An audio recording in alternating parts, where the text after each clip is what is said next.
نبی اسلام نے فرمایا کہ جس قوم میں 5 باتیں آئیں گی تو اس کا نتیجہ 5 طرح سے نکلے گا۔ عبداللہ بن عمر رضی اللہ عنہ اس کی روایت کرتے ہیں، وہ فرماتے ہیں کہ نبی اسلام نے فرمایا کہ جب بھی کسی قوم میں بے حیائی بدکاری عام ہونے لگ جاتی ہے تو ان میں طاعون اور ایسی بیماریاں پھیل جاتی ہیں جو ان کے گزرے لوگوں میں نہیں ہوتی۔ آپ دیکھیں آج کے دور میں عریانی فحاشی عام ہو چکی ہے اور اس کی وجہ سے ایسی وبا پھیلی ہے جو کسی ایک ملک میں نہیں، ایک علاقے میں پوری دنیا کے اندر پھیلی ہوئی ہے۔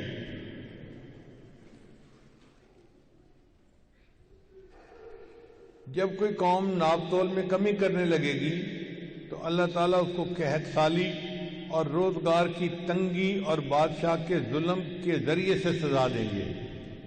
دیکھیں نبی علیہ السلام کی بات کتنی سچی ہے، ہم اپنی آنکھوں سے دیکھ سکتے ہیں کہ ہم ناپ تول میں کمی بیشی کرتے ہیں، اس کے بدلے یہ تینوں عذاب ہیں، قحط سالی بھی ہے، روزگار کی تنگی بھی ہے اور بادشاہ کا ظلم بھی ہے، اس کی بھی سزا مل رہی ہے۔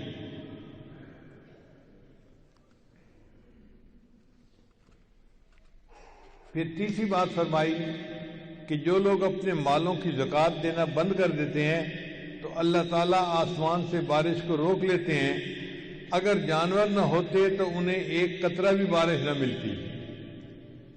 یعنی اب اگر کبھی یہ بارشیں جو ہوتی ہیں نا، یہ اللہ نے باقی مخلوق کو بھی تو پانی پہنچانا ہے نا، اس لیے ہوتی ہیں۔ ہمارا مسئلہ ہوتا تو بارش بالکل ہی بند ہو جاتی، کیونکہ عام طور پہ زکوٰۃ دینے کا رجحان بہت کم ہو گیا ہے۔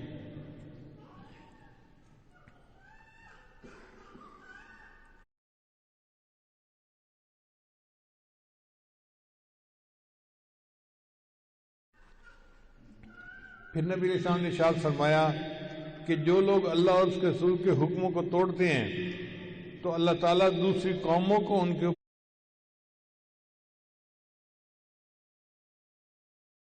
اوپر مسلط کر دیتے ہیں اور وہ ان سے وہ سب کو چھین لیتے ہیں جو ان کے ہاتھ میں ہوتا ہے۔ اب آپ اس کو بھی دیکھیں اپنی آنکھوں سے کہ آج اللہ کے حکم کو توڑنا بہت آسان نظر آتا ہے، مگر اس کے نتیجے میں اللہ نے دوسری قوموں کو ہمارے اوپر مسلط کر دیا ہے۔ ہر وقت جنگ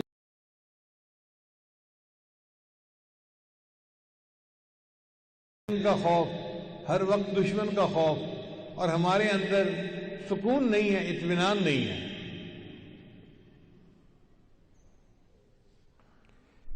پھر 5ویں بات نبی صاحب نے فرمائی کہ جب ان کے بڑے یعنی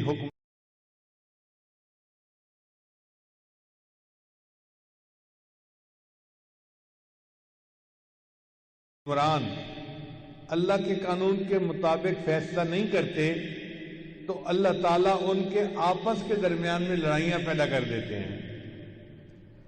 آج شریعت کے حکموں کو تو سامنے رکھا ہی نہیں جاتا، اپنی من مرضی کے فیصلے کیے جاتے ہیں۔